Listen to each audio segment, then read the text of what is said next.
Hi everyone, welcome to 5th session of Think and Grow Rich Mastermind. We'll begin with masterminding principles. I begin every mastermind meeting by reading these 8 mastermind principles.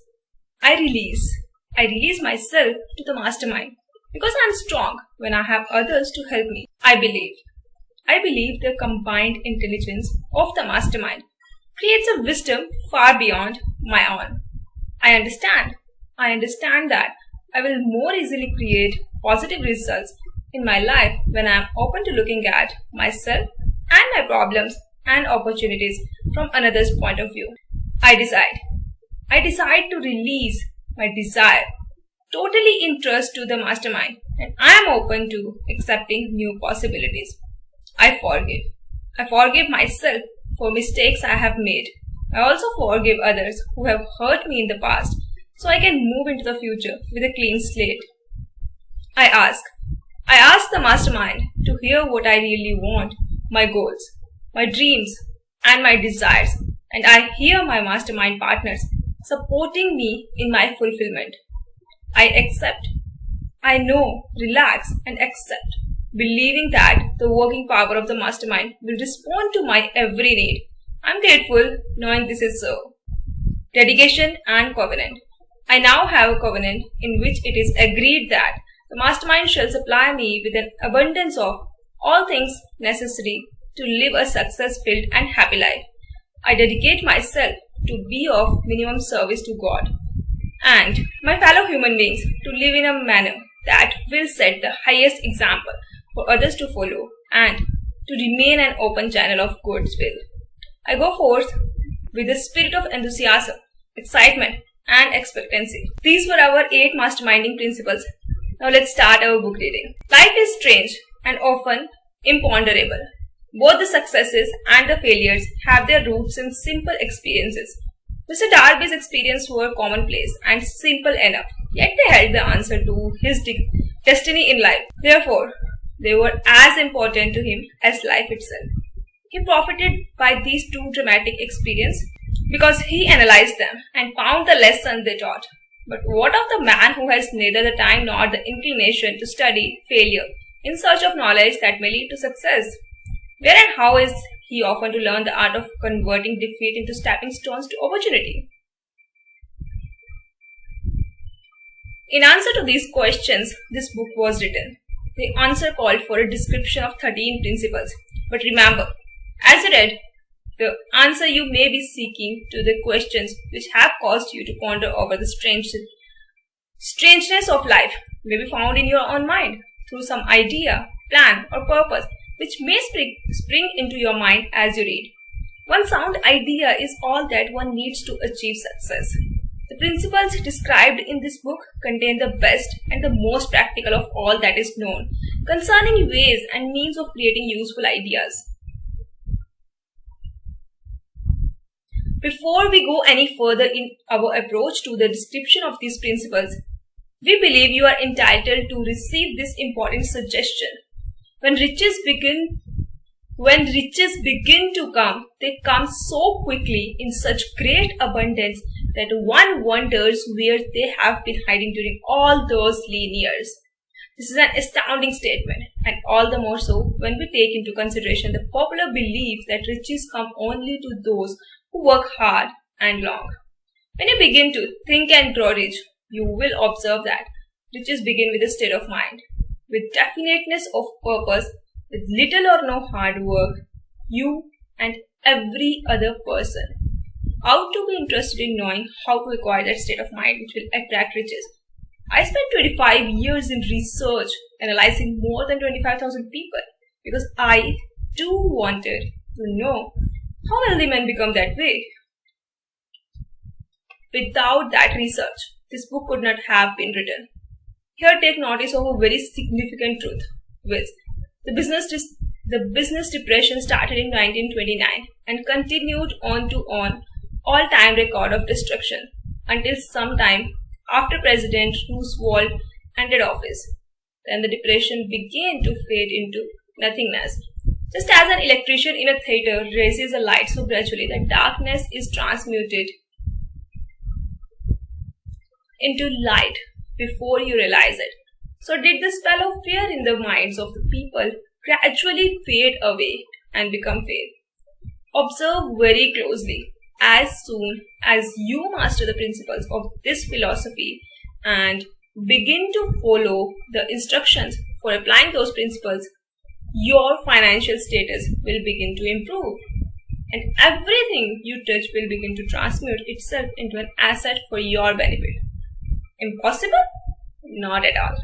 One of the main weaknesses of mankind is the average man's familiarity with the word impossible. He knows all the rules which will not work. He knows all the things which cannot be done. This book was written for those who seek the rules which have made others successful and are willing to stake everything on those rules. A great many years ago, I purchased a fine dictionary. The first thing I did with it was to turn to the word impossible and neatly clip it out of the book. That would not be an unwise thing for you to do. Success comes to those who become success conscious. Failure comes to those who indifferently allow themselves to become failure conscious. The object of this book is to help all who seek it to learn the art of changing their minds from failure consciousness to success consciousness. Another weakness found in altogether too many people is the habit of measuring everything and everyone by their own impressions and beliefs. Some who will read this will believe that no one can think and grow rich. They cannot think in terms of riches because their thought habits have been steeped in poverty, want, misery, failure, and defeat. These unfortunate people remind me of a prominent Chinese who came to America to educated in American ways. He attended the University of Chicago. One day, President Harper met this young Oriental on the campus. Stopped to chat with him for a few minutes and asked what had impressed him as being the most noticeable characteristic of the American people.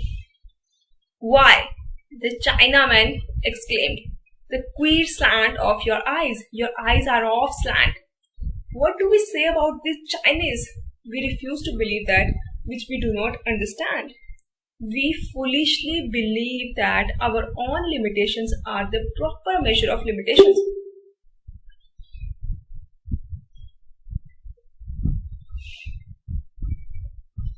Sure, the other fellow's eyes are off slant because they are not the same as our own. Millions of people look at the achievements of Henry Ford after he has arrived and envy him because of his good fortune or luck or genius or whatever it is that they credit the Ford's fortune. Perhaps one person every 100,000 knows the secret of Ford's success, and those who do not know are too modest or too reluctant to speak of it because of its simplicity. A single transaction will illustrate the secret perfectly. A few years back, Ford decided to produce his now famous V8 motor.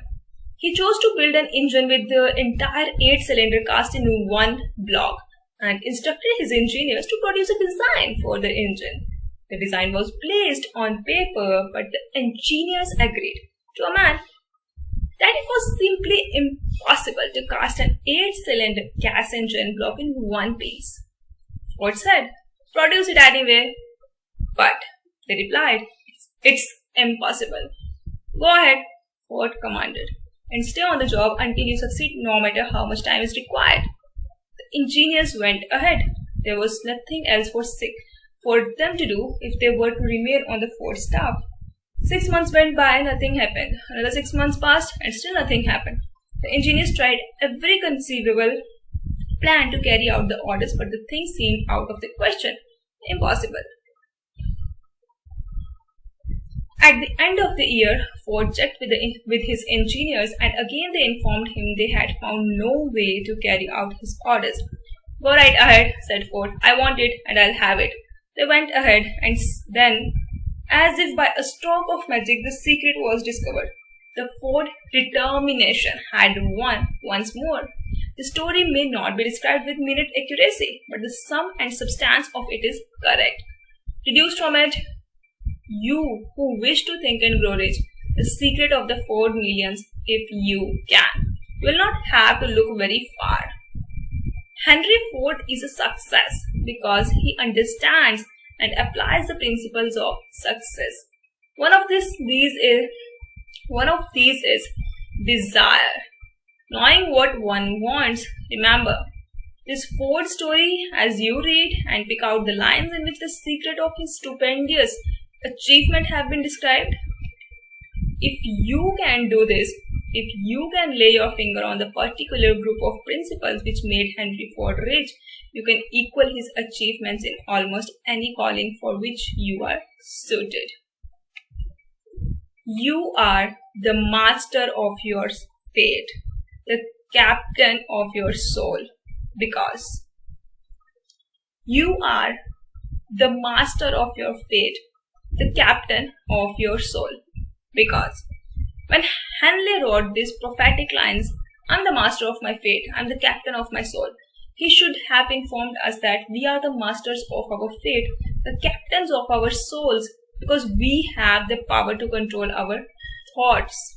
He should have told us that the ether in which this little earth floats, in which we move and have our being, is a form of energy moving at inconceivably high rate of vibration, and that the ether is filled with a form of universal power which adapts itself to the nature of the thoughts we hold in our minds and influences us in natural ways to transmit our thoughts into the physical equivalent. If the poet had told us of this great truth, we would know why it is that we are the masters of our fate, the captains of our souls. He should have told us with great emphasis that this power makes no attempt to discriminate between destructive thoughts and constructive thoughts, that it will urge us to translate into physical reality thoughts of poverty just as quickly as it will influence us to act upon thoughts of riches. He should have told us too that our brains become magnetized with the dominating thoughts which we hold in our minds, and by means with which no man is familiar, these magnets attract to us the forces, the people, the circumstances of life which harmonize with the nature of our dominating thoughts. He should have told us that before we can accumulate riches in great abundance, we must magnetize our minds with intense desire for riches. That we must become money conscious until the desire for money drives us to create definite plans for acquiring it.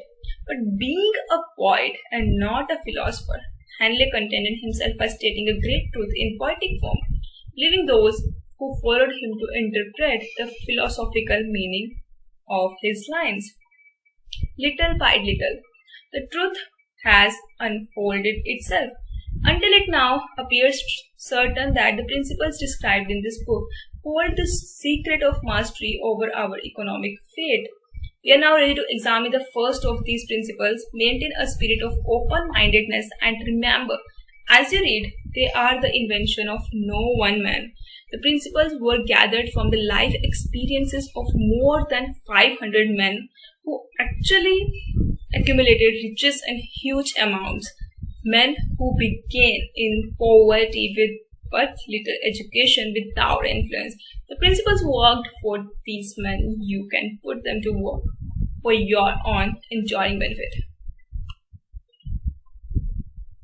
You will find it easy, not hard to do. Before you read the next chapter, I want you to know that it conveys factual information which might easily change your entire financial destiny, as it has so definitely brought changes of stupendous proportions to two people described. I want you to know also that the relationship between these two men and myself is such that I could have taken no liberties with the facts even if I had wished to do so. One of them has been my closest personal friend for almost 25 years. The other is my own son. The unusual success of these two men's success, which they generously accredit to the principle described in the next chapter, more than justifies their personal reference as a mean of emphasizing the far from power of this principle. This was our today's book reading, and this is from the first chapter. We continued from the last session. The takeaways from this session which I got is, number one is desire. Desire is very much important if we want to accumulate riches, if we want to think and grow rich.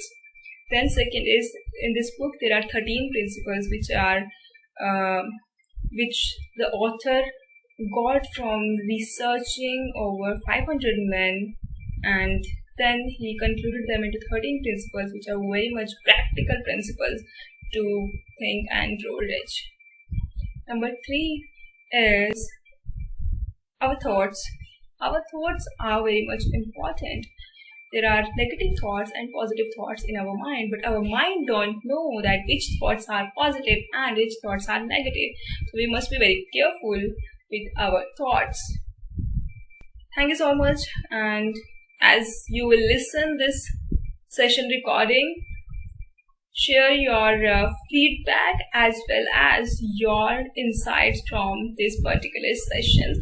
And if you are not understanding like what's going on in this session, please do watch the previous sessions, as it will be very much helpful as you will go further, because this first chapter we are reading, this first chapter contains the very first principle for accumulating riches. So you must master this first principle first and then move forward. I'll provide the link of the previous session here, and thank you so much. I'll see you in the next session.